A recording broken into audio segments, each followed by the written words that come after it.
কথা বলতেছিলাম, ভণ্ডদের কোনো বিপদ বাংলাদেশে ছিল? আর বাংলাদেশে ভণ্ড পীর আছে না নাই? সেই রকম পীর ওই রকম জিকির আছে না নাই? আমি কি বলবো, দুই একটা বলবো। আল্লাহর ওলি খাজা বাবা, বিশ্বের ওলি খাজা বাবা, ফরিদপুরের কেবলা জাগান তোমার জন্য কান্দে বাবা, লক্ষ জাকের এ কথা কোন কথা কোন? দুই কান্দর দুই ফেরেশতা আছে না নাই? দুই ফেরেশতা কলম বার করে শুধু দাঁত দিয়ে কামড়াচ্ছে। আল্লাহ বলতেছে, কে ফেরেশতা তোমরা কলম দাঁত দিয়ে কামড়াও কেন? ফেরেশতারা বলতেছে, আল্লাহ আমরা তো বুঝবার পারিনি লিখবো কি। এ কথা কন না কে? এরে কোরআন হাদিসে হো হা হোকামুকি কোতাকুতি কোন জিকির আছে? ওগুলো জিকির না বাটপারি? জিকিরের সহি শব্দ হলো চারটে, সুবহানাল্লাহ, আলহামদুলিল্লাহ, লা ইলাহা ইল্লাল্লাহ, আল্লাহু আকবার। এই চারটে শব্দ ছাড়া সহি কোন জিকির, এই চারটে বার্তা যারাই জিকির করে মনে করবেন ওগুলো ভণ্ডামি। আরো জোরে বলেন, আলোচনা কি চলবে? তাহলে যারা দাঁড়িয়ে আছেন ভেতরে ঢোকা লাগবে। যান সবাই ভেতরে, ওই যে মাঝখানে যেটা ফাঁকা জায়গা আছে সবাই ঢুকে পড়েন। আলোচনা চলছে চলছে। তাহলে বলেন, খাদিজা জান্নাতি নারীদের সর্দারনি হবে কয়টা কারণে? আরো জোরে, জোর হলো না। এক কুড়িগ্রামের মুসলমান গভীর মনোযোগ। এমন সময় রাসূল জিজ্ঞেস করে বলেন, ইয়া রাসূলুল্লাহ, খাদিজা জিজ্ঞেস করে বলে, ইয়া রাসূলুল্লাহ, কোন দুইটা কারণে ফাতেমা জান্নাতি নারীদের সর্দারনি হবে বলেন? রাসূল বলে, খাদিজা রে, এই বিষয় যদি জানতে চাও আমি তোমাদের কাছে দুইটা প্রশ্ন করব রে খাদিজা। আমি তোমার কাছে দুইটা প্রশ্ন করব, এই দুইটা প্রশ্নের উত্তর পারলে তোমার উত্তর পেয়ে যাবে। এমন সময় খাদিজা বলে, ইয়া রাসূলুল্লাহ, কি কি দুইটা প্রশ্ন করবেন বলেন তো দেখি, জানতে চাই। রাসূল ডাকতে বলে, খাদিজা তোমার কাছে প্রথম নম্বর প্রশ্ন হলো, এ খাদিজা তোমার কাছে প্রথম নম্বর প্রশ্ন হলো, বলো তো তুমি কত বছর বয়সে ইসলাম ধর্ম গ্রহণ করেছো? তুমি কত বছর বয়সে ইসলাম ধর্ম গ্রহণ করেছো? প্রশ্নটা ভালো করে বোঝার চেষ্টা করবেন। খাদিজা বলে, ইয়া রাসূলুল্লাহ, আমার বয়স যখন 40 বছর, আপনার বয়স তখন ছিল 25 বছর। আপনি 25 বছর বয়সে 40 বছরের খাদিজাকে আপনি বিবাহ করেছেন। আপনার বয়স তখন 25 বছর ছিল, আমাকে বিয়ে করলেন, আমার বয়স হলো 40 বছর। চিৎকার করে বলেন, খাদিজার বয়স কয় বছর? আর রাসূলের বয়স? এ হুজুর, কি খবর আপনার? না না আমি জানি এই ভেজাল আপনারা করবেন, আমি জানি। আমি এই জন্য বারবার বলছিলাম যে দ্বিতীয় বক্তব্যদের কালেকশন করে নেন। 10:30 বাজে গেছে, তাও কালেকশন হয়নি। আবার আবার যখন মঞ্চে উঠেছেন আমি বলছি আগে ওয়াজ করব তারপরে কালেকশন। বারবার স্লিপ দিয়ে আপনি ভেজাল করতেছেন কি? আপনাদের উদ্দেশ্য কি শুধু টাকা তোলা? তামাক আনছেন কেন? ঘন্টাখানিক আলোচনা করবো না আমি? আপনাদের চাইতে আমার টেনশন বেশি। আগামীকাল আমার পঞ্চগড় মাহফিল। কেন ভাই, টাকা অত সোজা? বাছুর ছেড়ে দিলে দুধ দেয় না, কিছুক্ষণ আগে লড়াই লাগে। কথা কর না কেন? কি মনে করছেন আমি ওয়াজ শুরু করছি আর টাকা আসবে? না না, কোনো রাজনীতি হয় না। কিসের রাজনীতি? আপনি প্রশাসনের লোক হয়ে এই কথা কেমনে বললেন? আপনি এলাকার হিজড়েদের চাইতে বেশি শক্তি আছে। আপনি প্রশাসনের লোক বলতেছেন রাজনীতি করে না। কিসের রাজনীতি? আমরা কোন রাজনীতি করেছি? আমরা স্বৈরাচারদের বিরুদ্ধে বলেছি যারা আলেমদের জুলুম করেছে। দয়া করে আর স্বৈরাচারীর দালালি করবেন না। ওরা বাংলাদেশ থেকে পালিয়ে গেছে, ওদের জায়গা আর বাংলাদেশে হবে না। আমরা স্বৈরাচার বাদ দেওয়ার কারো বিরুদ্ধে বলছি। আর স্বৈরাচারের বিরুদ্ধে যদি বলা না যায়, এরকম ওয়াজ বাদ দিয়ে মমতাজের গান করা ভালো। কোরআনের আলোচনা চলছে। আমি যেই কথাগুলো বলছি কোরআনের দলিল ছাড়া বলছি। যে কোরআন যদি আবু জেহেলদের সাথে মিলে যায় আমার কি দোষ? ওই আবু জেহেল যেই কয়টা তিনটে কাজ করছে, আমার দেশের হাসিনাও একই তিনটে কাজ করছে। আমি কোরআন থেকে প্রমাণ করেছি না? এটার প্রমাণ যদি আমি কোরআন থেকে বের করে দিতে না পারতাম, এখানে লাখে সেজুদ্দে চলে যেতাম। কথা হবে কোরআন থেকে। স্বৈরাচার হাসিনা দেশে থাকতে আমি কথা বলা ছাড়িনি, আর আজকে তো তার স্বামীর বাড়ি চলে গেছে। আলোচনা চলছে, চলবে। কোন জালিমের কাছে মাথা নত হবে না। আপনারও চাকরি যাবে না, টেনশন করেন না। কেমনে আপনার প্রমোশন পাওয়া লাগে আমি দেখবো। মানুষ হত্যা করেননি, মানুষ মারছে পুলিশ, র্যাব, আর্মিও শুরু করছিল, কিন্তু পরে বেকায়দা করে সাইড আছে। আপনারা মানুষ মারেননি, খুন করেননি, অতএব টেনশন নাই, সৎ পথে থাকেন, আল্লাহ সম্মানের ইজ্জত বেড়ে দেবে। আর একটা কথা মনে রাখবেন, জালেমের জুলুমের বিরুদ্ধে কথা বলা সবচাইতে বড় জিহাদ। খালি অস্ত্র ধরাই জিহাদ, ওই হাসিনের বিরুদ্ধে কথা বলা বড় জিহাদ। ও জিহাদ যদি করে না যায়, অস্ত্র ছাড়া বসার লাভ নাই। আলোচনা চলছে চলছে, কারা কারা চলবে দুটি হাত আল্লাহকে তুলে দেখা।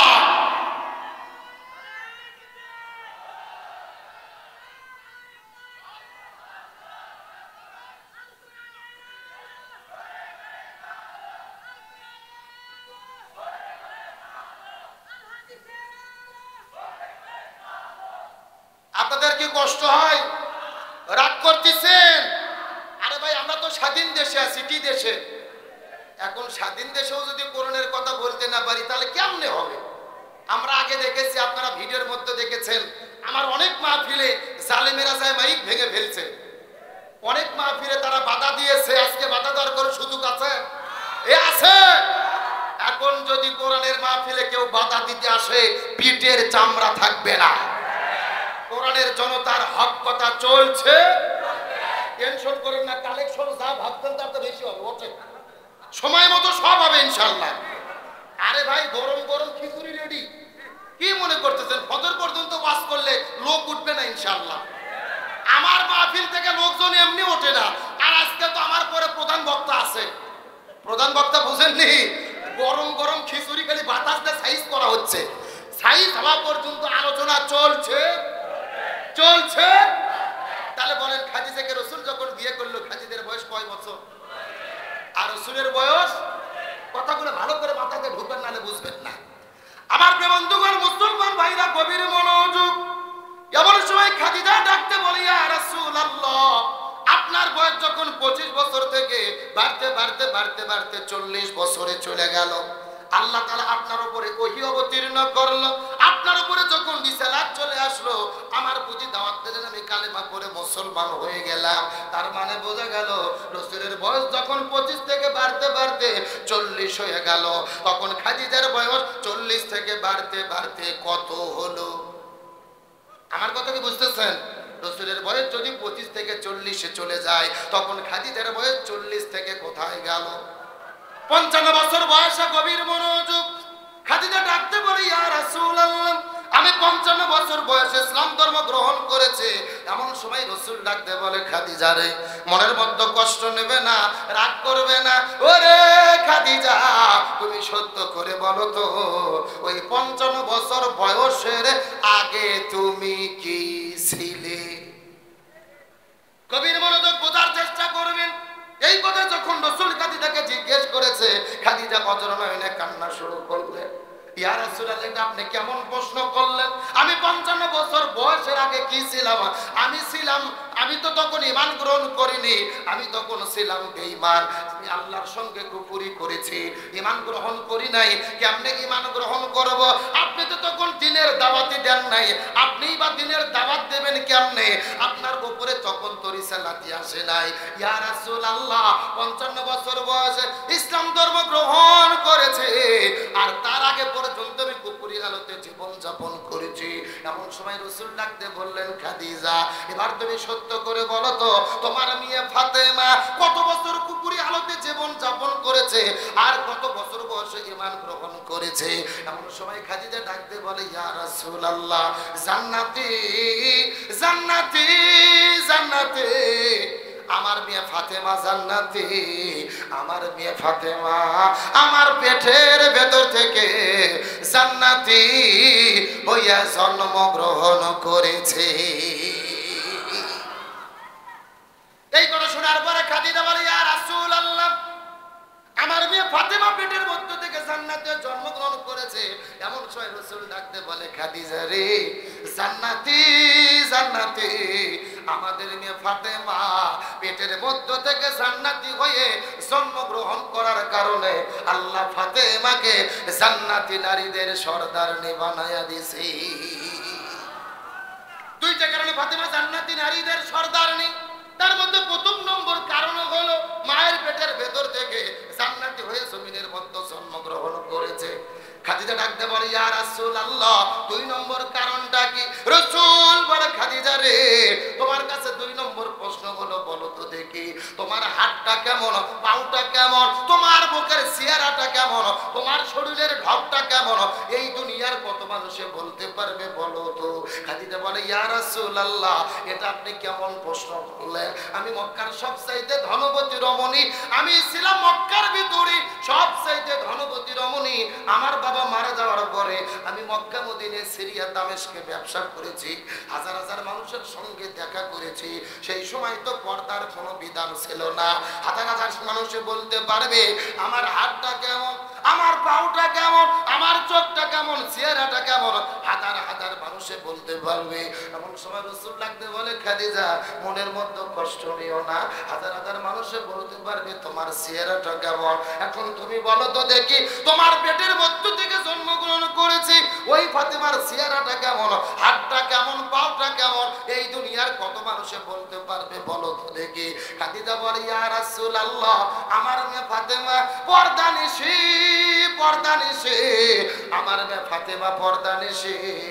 এই দুনিয়ার কোন মানুষে ফাতেমার চেহারা সম্পর্কে বলতে পারবে না। রাসূল বলে খাদিজা রে, পর্দানিশী, পর্দানিশী, আমাদের মেয়ে ফাতেমা পর্দানিশী। আর পর্দানিশী হওয়ার কারণে আমার আল্লাহ রাব্বুল আলামিন ওই ফাতেমাকে জান্নাতি নারীদের, জান্নাতি নারীদের সরদারনি বানায়া দিয়েছে। লিল্লাহি তাকবীর। তাহলে কারণ হলো পর্দা। জোরে বলেন কারণ কি? আরো জোরে। কেরে ভাই পর্দার মিছিল করতে কি ভয় লাগতেছে? কারণ হলো পর্দা। জোরে বলেন কারণ কি? আরো জোরে। এখন বলেন তো দেখি ওই পর্দার দরকার আছে না নাই? কিন্তু কুড়িগ্রাম জেলার মা বোনেরা কি পর্দা করে? করে। কুড়িগ্রাম জেলার মা বোনদের ধরন বলিতে লাগে শরম সকালবেলা, আর সকালবেলা বোরকা পরে, বিকেল বেলা ওড়না নাই। দাদা ভাই ডিজিটাল দেশ বুঝিয়ে টাই। এ কথা কন না গা। দেখবেন সকালে এমন ভাবে বোরকা পরেছেন আর কোনো বুদ্ধি, আবার বিকেলে বোরকা তো দূরের কথা, শরীরে ওড়না পর্যন্ত থাকে। আর ওড়না যদি দেয় আমার দিকে তাকান, এরকম শুধু পেঁচাই পেঁচাই পেঁচাই, একেবারে পেঁচে পেঁচে দড়ির মতো চিকন করে চকলেটের মতো মোড়াইয়া গলার মধ্যে দিয়ে পিছন দিকে ফেলে দেয়। আছে না নাই? আচ্ছা বলেন তো পেছনে ঢাকার কি কিছু আছে? এগুলো পর্দা না বাটপারি? আরো জোরে কন। আরে নারীগুলো ঘরের সব স্বামীর সেবা করে, এখন উল্টো দেখি নারীরা সব স্বামীকে ধরে মারে। ঠিক। কারা কারা বইয়ের হাতে মার খাচ্ছেন হাত উঠান তো দেখি। ওই যে একজন, একজন। আমার ভাইরা শুধু একজন না, এখানে এমনও পুরুষ আছে দিনে কিংবা রাতে বইয়ের কাছে মার খেয়ে বসে আছে। এ কথা কন না কে? কিন্তু লজ্জাতে বলে না। কিন্তু একটা কথা আপনাদের কাছে জিজ্ঞেস করতে চাই, আমাদের দেশে যেরকম স্বামীকে মারা বউ আছে, একই রকম ভাবে বউকে মারা স্বামী আছে না নাই? এমন স্বামী আছে হাতের মধ্যে লাঠি নিয়ে বউ গরুর মতো পিটে। কিসের মতো? একটা লাঠি নিয়ে বউ মারা শুরু করছে, মারতে মারতে বউ সহ্য করতে না পারে বলছে আব্বা। পরের দিন শয়তান হুজুরে ফোন দিয়ে বলতেছে হুজুর বউ তো আব্বা বলছে, ফতুয়াকে আমি বললাম ফতুয়া পরে আগে তোর বাটাম ফাটাতে হবে। এ কথা কন না কেন? তার কারণ বলেন তো দেখি, ভোগ কি মারা যাবে? কে বলে মারা যাবে না? বউকে কখন কখন মারা যাবে? আমি কি হাদিস থেকে বলবো? আমার দিকে লক্ষ্য করেন। বউ যখন শরীয়ত বিরোধী কাজ করে, ইসলাম বিরোধী কাজ করে, জিনা ব্যভিচার করে, তখন বউকে মারা যাবে। এখন মারবেন কোথায় কোথায়? আমার দিকে তাকান। মাথা বাত, মুখ বাত, পেট বাত, পিঠ বাত, কোমর বাত, মাজা বাত, হাঁটুর থেকে শুরু করে নিচ পর্যন্ত। কথা কি বুঝেছেন? আর যেই ব্যাতে মারবেন এই ব্যাতের পরিমাপ হবে এক দিকের অর্ধেক, মানে হলো এক মুষ্টি। এই ওয়াজ আমি গত বছর গাইবান্ধা সুন্দরগঞ্জে করেছি। একটা যুবক বলতেছে হুজুর এক মুষ্টি ধরবো কি আর মারবো কি? তখন আরেকজন বলতেছে হুজুর ধরার পরে যদি কোনো মতো মাথা বার হয়ে থাকে ওই মাথাতে ঘুতো দেবো হুজুর। এইরকম বাটপার আছে না নাই? ও তাও ভোট মারবে। এখন বলেন তো ভোট মারলে কি বউ ঠিক হবে? না। রাসূল বলেছেন সর বলেন কি হাত? এখন বাঁক আরব যদি হাতুড়তে মেরে সোজা করতে চান সোজা হবে? ভেঙে মচকে যাবে। এই জন্য বউদেরকে মেরে নয়, তাকে ভালোবাসা দিয়ে সোনা ময়না কলজে টিয়ে পাখি বলে আপন করতে হবে। যখন সুবহানাল্লাহ। মেয়ে মানুষ এইবার যা খুশি হয়েছে ভাই, সেই রকম হুজুরি তো দরকার। তাহলে চিৎকার করে বলেন ফাতেমা জান্নাতি নারীদের সর্দারনি হবে, কারণ কি? আরো জোরে, জোর হলো না। আমার বন্ধুগণ, মুসলমান ভাইরা গভীর মনোযোগ। এই তিনটা কথা বলার পরে রাসূল যখন খাদিজাকে জান্নাতি বলে ঘোষণা করে দিলেন, পরের দিন সকালবেলা লক্ষ্য করে দেখা যায় বিকেল বেলা আসর নামাজের পরে আস্তে করে নবীজি যখন খাদিজার ঘরে চলে গেছে, নবীজি খাদিজার ঘরের মধ্যে যাওয়ার পরে লক্ষ্য করে দেখে বিবি খাদিজা মাটির সঙ্গে গড়াগড়িতে কান্না করতেছে। আমার নবীজি খাদিজাকে ডাকতে বলে, খাদিজা তুমি কেন কান্না করো? খাদিজা ডাকতে বলে, ইয়া রাসূলুল্লাহ, আমার কান্না করার কারণ হলো আসর নামাজ পর যখন আমি আস্তে করে দু চোখ বন্ধ করেছি, দু চোখ বন্ধ করার সাথে সাথে আমি লক্ষ্য করে দেখি অন্ধকার কবর আমার চোখের সামনে এসে হাজির হয়ে গেছে। চোখ বুঝিলে দুনিয়ায় আন্ধার, কিসের টাকা কিসের বাড়ি কিসে জমিদার, চোখ বুঝিলে দুনিয়ায় আন্ধার। যতক্ষণ চোখ খোলা থাকে মনে হয় এই গাড়ি আমার, এই বাড়ি আমার, এই জমি আমার, এই পুকুর আমার, এই ব্যবসা আমার, এই ঘর আমার, এই জমি আমার। কিন্তু দু চোখ বন্ধ করলে কোনো কিছু আমার মনে হয় না রে।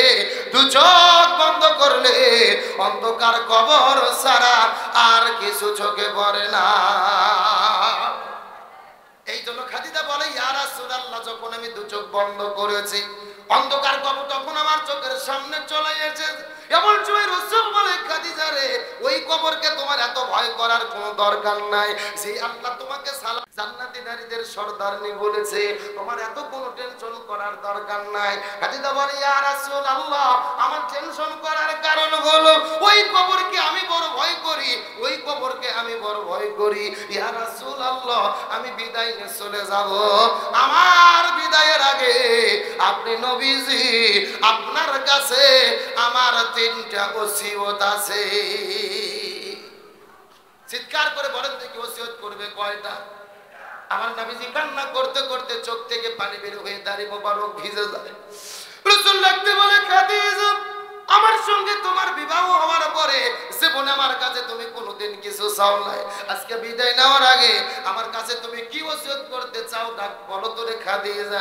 খাদিজা বলে, ইয়া রাসূলুল্লাহ, আপনার কাছে আমার প্রথম নম্বর চাওয়া হলো আমি যখন দুনিয়ার মধ্য থেকে বিদায় নিয়ে চলে যাব, আমার মৃত্যুর পরে এই দুনিয়ার কোনো দোকান থেকে কাপড়ের কাপড় কিনবেন না, এই দুনিয়ার কোনো বাজার থেকে কাপড়ের কাপড় কিনবেন না। আপনি নবীজি সেই জুব্বাটা পরার পরে ওই গাড়ি হিরাতে গিয়েছিলেন, ওই জুব্বা পরার পরে আল্লাহ তাআলা আপনার উপরে ওহী অবতীর্ণ করেছিল, ইকরা বিইসমি রাব্বিকাল্লাযী খলাক। ওই জুব্বাটা আপনি হেফাজত করে রেখেছেন। ওগো নবীজি, ওই জুব্বা দিয়ে আমার কাফনের কাপড় পরে দেবে। এক নম্বর আপনার জুব্বাতে আমার কাপড়ের কাপড়টা পরাইয়া দেবেন। দুই নম্বর চাওয়া হলো আমি যখন বিদায় নিয়ে চলে যাব, এই দুনিয়ার কোন মানুষের কাছে যাওয়ার পরে তাদের থেকে কবর খনন করে নেবেন না, আপনি নবী নিজে নিজে আমার কবরটা খনন করবেন। কবর খনন করা যখন শেষ হয়ে যাবে, নিজের জুব্বাটা খোলার পরে, নিজের গেঞ্জিটা খোলার পরে, নিজের শরীরটা যখন ফাঁকা হয়ে যাবে, আপনি নবী কবরের মধ্যে নামবেন। ওই কবরের মধ্যে কিছুক্ষণ গড়াগড়ি করবেন, ওই কবরের মধ্যে আপনি কিছুক্ষণ গড়াগড়ি করবেন। আমার মনে বলে আপনার রহমতের শরীর যদি আমার কবরের সঙ্গে লেগে যায়, অন্ধকার কবর আর আমার সঙ্গে বেদবি করতে পারবে না। লিল্লাহকে দেখবে, আমি নবী না চিনিলাম কি ভুল করিলাম, আমি নবী না চিনিলাম কি ভুল করিলাম, অসমে ঢালিলাম ঘি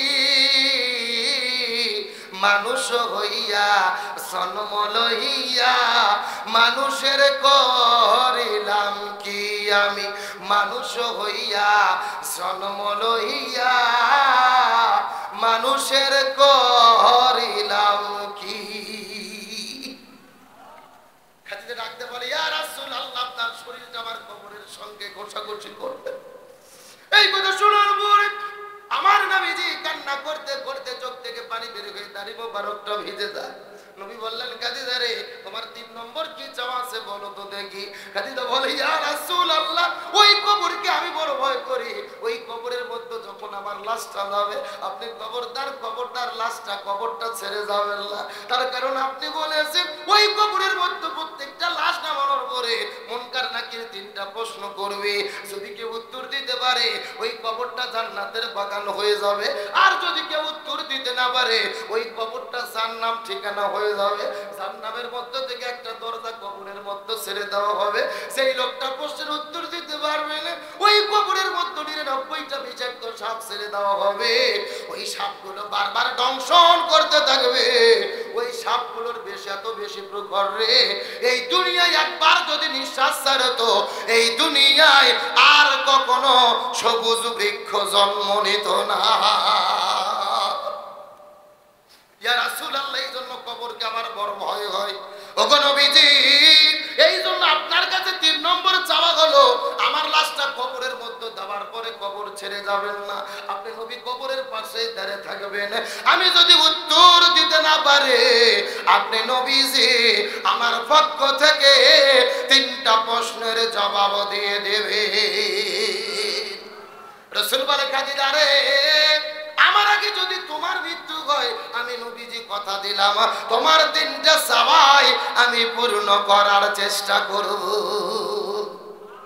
খাদিজা বিদায় নেওয়ার পরে নবীজি 3টে চাওয়া পূর্ণ করে কি করে না এই আলোচনা যদি আর 15 মিনিট হয় কষ্ট হবে আলোচনা কি চলবে তাহলে বলেন খাদিজা রাসূলের কাছে কয়টা নসিহত করে গেলেন আরো জোরে বলেন আমার প্রিয় বন্ধুগণ মুসলমান ভাইরা গভীর মনোযোগ শেষ একটা মেসেজ দেওয়ার পর আপনাদের মধ্য থেকে বিদায় নিয়ে চলে যাব কথাগুলো সুন্দর করে বোঝার চেষ্টা করবেন এই 3টা নসিহত করার পরে পরের দিনে সকালবেলা আমার নবীজি ঘুম থেকে ওঠার পরে লক্ষ্য করে দেখে সকালবেলা বিবি খাদিজা আল্লাহর ডাকে সাড়া দিয়ে ওই খাদিজা জমিন থেকে বিদায় নিয়ে চলে গেছে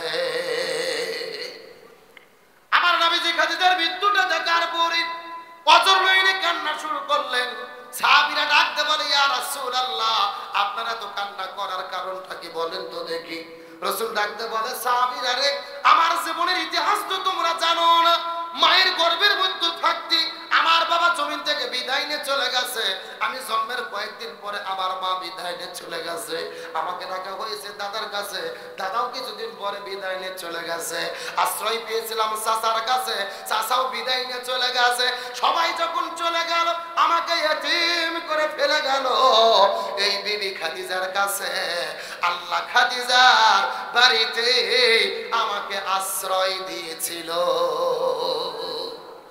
লিল্লাহি তাকবীর শিশুকালে মইরা গেছে মা গর্ভে থাকতে মরছে পিতা নবী চোখে দেখিলেন না আমায় কে করিবে লালন পালন কে দিবে সান্ত্বনা এই দুনিয়ার বড় এতিম নবী ছিলেন একজনা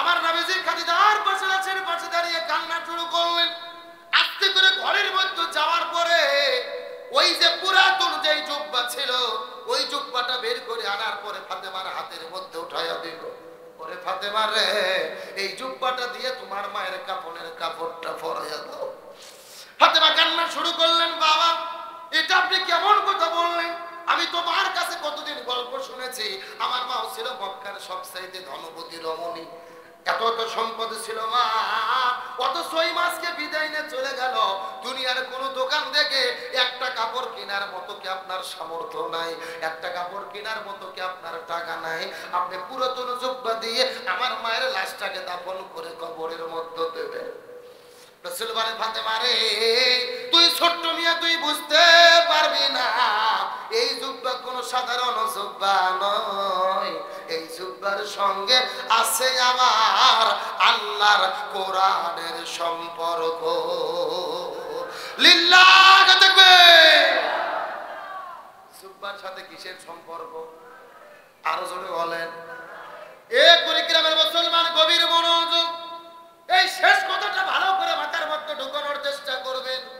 এই কোরআনের সঙ্গে জুব্বার সম্পর্ক, এই জন্য জুব্বাটাতে কাপড়ের কাপড় পরায় দিতে চাই। এখন আমি আপনাদের জিজ্ঞাসা করি, বলেন তো, যদি কোরআনের সঙ্গে কারো সম্পর্ক থাকে তার সম্মান বাড়ে নাকি কমে? এই যে আজকে আপনাদের মাহফিলের সম্মানিত সভাপতি, আপনাদের এই যে রাজীবপুর রাস্তার পাশে একটা গাছ লাগাইছিল, একটা বিশাল বড় মেহগনি গাছ, ওই গাছটা কাটার পরে, ওই গাছটা নিয়ে যে মেশিন দিয়ে ফাড়ানোর পরে ওই গাছের মধ্য থেকে কাঠ বের করা হয়েছে। একই গাছের কাঠ দিয়ে তিনটে জিনিস বানাইছে। জোরে বলেন কয়টা? এক নম্বর হলো খাট, দুই নম্বর হলো সোফা, আর তিন নম্বর কোরআন রাখে, তার নাম কি? একটা হলেন খাট, একটা সোফা, আর একটার নাম হলো রিহাল। খাটের দাম হলো 50,000 টাকা, আর সোফার দাম হলো 30,000 টাকা, রিহালের দাম হলো 20,000 টাকা। একই গাছের কাঠ দিয়ে এগুলো বানানোর পরে একই দোকানের মধ্যে রেখে দিয়েছে। প্রতিক্রমে আপনাদের মসজিদের, আপনাদের আজকের মাহফিলের সভাপতি দোকানে গেছে, নতুন বাসা করেছে, ফার্নিচার গুলো কেনা দরকার, যাওয়ার পরে তিনটা জিনিস কিনেছে, একই ঘরের মধ্যে রেখে দিয়েছে। এক নয়, দুই নয়, 10 বছর পার হয়ে গেছে। জোরে বলেন কয় বছর? 10 বছর পরে খাট আর সোফার মধ্যে গল্প হচ্ছে, একই ঘরের মধ্যে তাদের জায়গা। সোফা ডাকতে বলে, খাট ভাই তোমার দিন পথ কেমন যাচ্ছে বলো তো দেখি। খাট ডাকতে বলে, সোফা রে আমার অবস্থা তেমন ভালো না, আমি খাট আমাকে বানানো হয়েছে, এই খাটের উপরে থাকা যাবে 4 জন। জোরে বলেন কয়জন? আমি খাট আমাকে বানাইছে 4 জন থাকার জন্য। কিন্তু মাঝে মধ্যে এলাকার ভেতরে আব্দুল সালাম যুক্তিবাদীর যদি তাফসীর মাহফিল হয়, অথবা ঈদের পরে যদি আত্মীয়স্বজন বাড়িতে আসে, অথবা বিয়ের কোনো অনুষ্ঠান যদি বাড়িতে হয়, থাকা যাবে 4 জন, মানুষ ওঠে 8 জন। কথা কি বোঝা যায়? তার মানে খাট বলতেছে আমার অবস্থা তেমন ভালো। খাট এখন সোফাকে জিজ্ঞাসা করে বলো, সোফা ভাই তোমার অবস্থা কি বলো তো দেখি।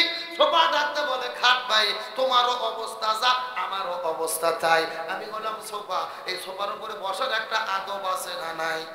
এই যে আমরা 4 জন লোক সোফার উপরে বসে আছি, আদব নিয়ে কিন্তু বসে আছি, কিন্তু সোফা বলতেছে এমন লোক মাঝে মধ্যে আমার উপরে ওঠে, নিচে থাকে না, মাঝে মধ্যে লাফ দিয়ে উঠে উপরে বসে।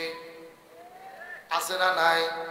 আর এইরকম যদি ডবল সোফা হয়, ডাবল মানে 2 জন বসা, বুঝেন না? আর যদি ডাবল সোফা হয়, ডাবল সোফা ডাকতে বলতেছে উপরে উঠে বসাই তো শেষ নয় রে, ওই খাটের উপরে যখন লোকের জায়গা হয় না, এমনও যুবক আছে জিন্সের প্যান্ট পরে আমার উপরে শুয়ে পড়ে। তার মানে সোফাও বলতেছে আমার অবস্থা তেমন ভালো। এখন খাট আর সোফা মিলে বুদ্ধি করার পরে উপর দিকে লক্ষ্য করে দেখে একটা রিহাল, রিহালের উপরে কোরআন রাখা হয়েছে। রিহালকে জিজ্ঞেস করে বলে, রিহাল রে তোমার দিন পথ কেমন যায় সত্য করে বলো তো দেখি। আমরা তো একই সঙ্গে গাছের মধ্যে ছিলাম, একই গাছের কাঁদতে তিনটে জিনিস বানাইছে।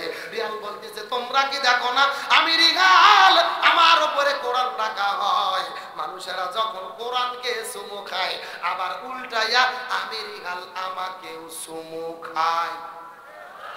আরো জোরে বলেন। এই জায়গার মধ্যে শেষ নয়, রিহাল ডাকতে বলে, আমি যদি ভুল করে মানুষের হাতের মধ্যে থেকে মাটির মধ্যে পড়ে যাই, ওই রিহালটা লাফতে তোলার পরে বকথই মুখথইয়া চুমো খায়। তার মানে রিহাল বলতে যে খাটে তোমার দাম 50,000 টাকা হতে পারে, এই সোফা তোমার দাম 30,000 টাকা হতে পারে, কিন্তু তোমাদের সম্মান নাই রে। আর আমার দাম মাত্র 20 টাকা, কিন্তু আমার এত সম্মান, তার কারণ হলো আমি রিহাল, আমার সঙ্গে আছে আমার আল্লাহর কোরআনের সম্পর্ক। লিল্লাহ তাকবীর। এখন আমি আপনাদেরকে জিজ্ঞাসা করি, বলেন তো দেখি, কোরআনের সঙ্গে যদি রিয়াল থাকার জন্য সম্মান বেড়ে যায়, আমরা যদি কোরআন দিয়ে জীবন করি সম্মান বাড়বে কি বাড়বে না? আপনাদের গ্রামের ভেতরে ডিসি আছে, এসপি আছে, কত শিক্ষিত বড় বড় নেতা আছে, রাস্তাতে যদি হেঁটে যায় কেউ সালাম দিতে চায় না, আবার কেউ যদি সালাম দেয় পেছন দিকে যাওয়ার পরে বলে চোর গেল। আরো জোরে বলেন। অথচ আপনাদের মসজিদের হুজুর, ইমাম, মুয়াজ্জিন, খতিব ৩০০০ টাকা মাস বেতন, তারপর ৬ মাস বাকি। কথা কয় না বাঙালি? ৩০০০ টাকা বেতন, ৬ মাস বাকি, তারপরে হুজুররা যখন রাস্তাতে হেঁটে যায় মানুষেরা লাইন ধরে ধরে সালাম দিতে থাকে। তার মানে বোঝা গেল হুজুরদের এত সম্মান, আলেমদের সঙ্গে আল্লাহর কোরআনের সম্পর্ক। তার মানে বোঝা গেল কোরআনের সঙ্গে যার স্পর্শ লাগে আল্লাহ জীবনকে পরিবর্তন করে দেয়, তাদের সম্মানকে বৃদ্ধি করে দেয়। এখন আমি আপনাদেরকে জিজ্ঞাসা করি, বলেন তো দেখি, এই কোরআন দিয়ে যদি বাংলাদেশ চালানো হয় এই বাংলাদেশের সম্মান বাড়বে নাকি কমবে? আরো জোরে বলেন। সুতরাং আজকের মাহফিল থেকে শপথ নেব, এই কোরআনের জন্য যদি রিয়ালের দাম বাড়ে, আলেমদের দাম বাড়ে, মসজিদ মাদ্রাসার দাম বাড়ে, ওই কোরআন দিয়ে চললে কিন্তু আমার দেশেরও দাম বেড়ে যাবে।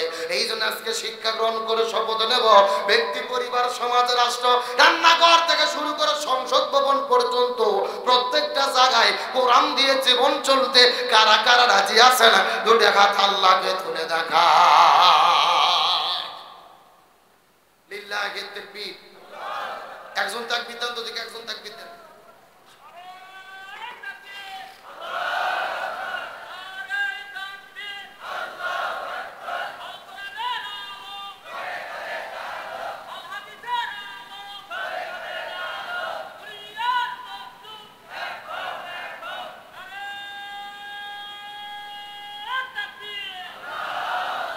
আল্লাহ কবুল করুক, বলেন আমিন। একেবারে সোজা কথা, কোরআন থাকলে সম্মান আছে, শান্তি আছে, আর কোরআন না থাকলে শান্তি আসতে পারে। আজকে বাংলাদেশে লক্ষ্য করে দেখেন, যারা নামাজ পড়ে শুধু বিপদ নাই, হজ করলে বিপদ নাই, রোজা রাখলে বিপদ নাই, বিপদে তারাই পড়ে যারা বাংলাদেশে কোরআনের রাষ্ট্র কায়েম করতে চায়। আর আমরা লক্ষ্য করে দেখেছি যারাই কোরআনের সমাজ চায়, কোরআন দিয়ে জীবন চালায়, তারাই হলো সবচাইতে সেরা মানুষ। এদের দ্বারা কোনো দুর্নীতি হয় না। গতকালকে দেখেছি আমিরে জামাত বগুড়াতে, বগুড়া জেলা এবং শহরের আমিরের ঘোষণা দেওয়ার পরে যখন শপথ গ্রহণ চলতেছিল, শপথ পড়ানোর সময় দুইজন আমির কান্না করতে করতে ভেঙে পড়েছে। আমিরে জামাত বুকের মধ্যে জোরে ধরে তাদের কপালে চুমু খেয়ে তাদের জন্য দোয়া করে দিচ্ছে। আল্লাহু আকবার বলেন। বাংলাদেশের 64টা জেলায় একই সঙ্গে আমির নির্বাচিত হলো, দায়িত্বশীল নির্বাচিত হলো, কোনো দলাদলি নাই, কোনো কোন্দল নাই, পদের প্রতি লোভ নাই, বরং যাদেরকে আমির বানানো হয় তারাই কান্না করে দায়িত্ব গ্রহণ না করার জন্য। একটা কথা মনে করবেন, বিএনপি বলেন, আওয়ামী লীগ বলেন, যত রাজনৈতিক দল বাংলাদেশে আছে প্রত্যেকটা দলের যখন সেটা ভয়, প্রত্যেকটা নেতা 1 লাখ, 2 লাখ, 10 লাখ, 1 কোটি টাকা পর্যন্ত খরচ করে দলের পদ পাওয়ার জন্য। জোরে কর না কে? আর ইসলামী দলেরা যখন আমির নির্বাচন করে টাকা নয়, বরং যারা দায়িত্ব নিতে চায় না এদেরকে দায়িত্ব দেওয়া হয়। আর ইসলামের বিধান হলো যে ব্যক্তি নিজে নিজে দায়িত্ব চায় ওই ব্যক্তি